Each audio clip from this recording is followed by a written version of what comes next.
Last year around May, I started to feel like it's time to change something, but I had no clue what.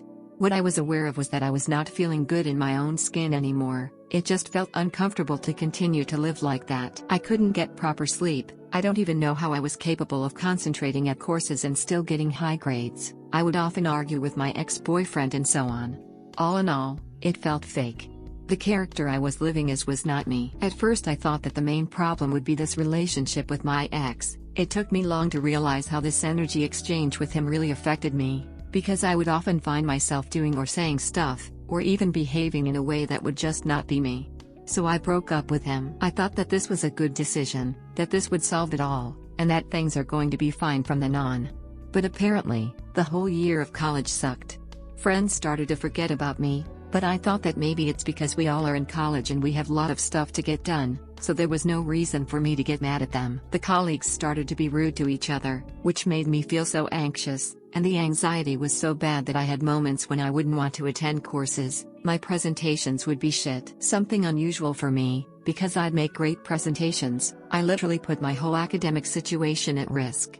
This is the bigger picture. I just don't know how to describe all those flows of emotions, increased anxiety and so on. I would spend days in bed crying and not paying attention to the course. Yes, I would join the course online and then would start crying. I still cared about my grades to some extent. At the end of the first semester, I started to get a sharp pain in my right shoulder that wouldn't let me lift up my arm above my head, and half of my body would become numb. Regarding the shoulder, I thought that I dislocated it by accident in my sleep, and asked my family to check and see if there's any difference, and they would say there's nothing weird. Whereas to my body numbness, I started to work out, or just stretch, simply put my body to move. It was unhealthy for me to spend literal days only in bed, or on a chair at my desk buried in assignments, homework and courses. The sharp pain in the shoulder would come and go, so it persisted like this. The second semester was similar to the first one, same anxieties, same stress, same crises.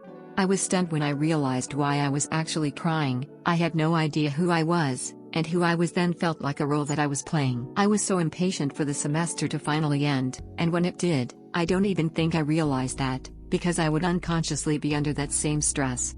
It took me a month or so to kind of get back to normal. In spite of all these unhappy events, there is a guy who likes me and it's reciprocated. But he started to ignore me, and here is my mistake. I was trying too much to impress, not him only, but anyone. I was trying way too much. He seemed like the perfect guy to me, and then, to ghost me like that hurt me. My friends literally forgot about me. It's like they literally forgot my existence. I wouldn't let myself bother too much by this, but there are 3 or 4 friends that are really important to me, and then they started doing the same like the other friends. I cried on my birthday for that. I have no words to describe the feeling, but pretty strangely, I didn't want to give up.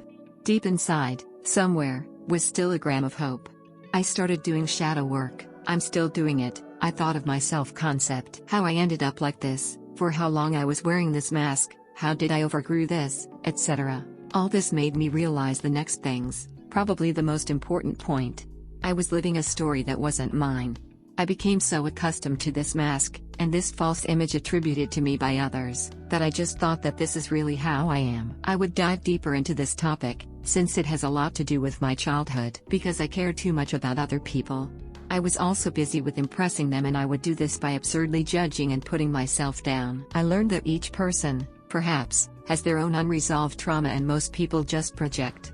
So I just have to put my effort into making my own world beautiful and a safe place for me. After this, I knew that I could manifest my friends back and stuff, but I just don't feel the need to. I'm just so at peace and happy that I found myself again, the real self, that I don't really care about that. Now I understand that all that suffering was part of the process. I remembered after so long that I am the one who manifested a radical change in personality, so it all makes sense. I'm not holding grudges to any of those persons or anyone who did me dirty during that difficult period of my life. I'm just grateful for all I've learned, even if thoughts come from time to time to remind me of the bad stuff, but those are just thoughts. During that time, I was also manifesting this guy, but recently I felt like not doing that anymore, because I'm kind of feeling like he as well, only had a role to play in this big bridge of events, and even better is yet to come. The shoulder pain stayed up to this day.